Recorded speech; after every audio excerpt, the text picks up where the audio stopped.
Здравствуйте, Мухтар! Такой красавец, Мухтар! У госці да новага гаспадара Мухтара актывіст гарадской грамадскай установы «Аддана сябру» прыйшла ўпершыню. У Васіля Крымко гэты некалі вулічны сабака жыве ўжо 2 тыдні. Дзякуючы намаганням валанцёраў і асабістай адказнасці Пенчука у чацвёралапага прыгажуна сёння ёсць не толькі пастаянны прытулак, але і першыя дакументы з'явіліся. Помогал в приюте, там Валера делал.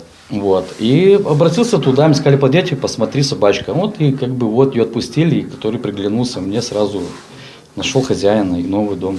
Адсочванне лёсу уладкаваных падапечных – адзін з абавязковых пунктаў дзейнасці пінскага заабарончага аб'яднання.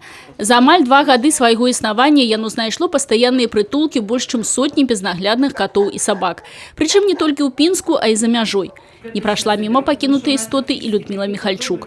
З новым сябрам лабрадоры Хайдарси знайшла і справу по душы, стала волонтером. По возможности подбираю животных на улице, вот, чтобы спасти. Мы всеми силами стараемся, и люди нам очень помогают. Огромное спасибо, вот, и деньгами, и кормом, вот, на счет перечисляют. Добрая справа істотна ускладнілася ў пачатку года, калі ў Пінску з-за шаленства быў уведзены карантин.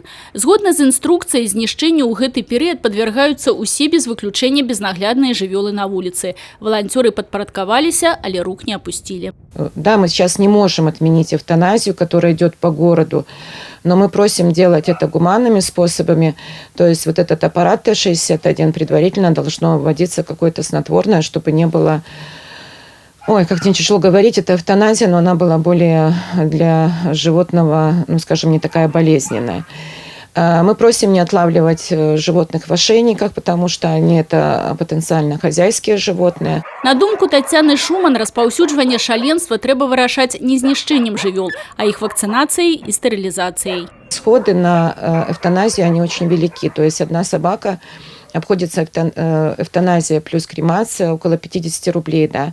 За эти деньги можно было бы вакцинировать всех собак города. Змяніць існуючыя правілы заабаронцы пакуль не могуць, таму ў межах сваіх магчымасцяў актыўна працягваюць шукаць прытулак для кожнай жывёлы, якая сёння жыве на вуліцы або знаходзіцца ў градскім адлове. Апошніх больш за 170.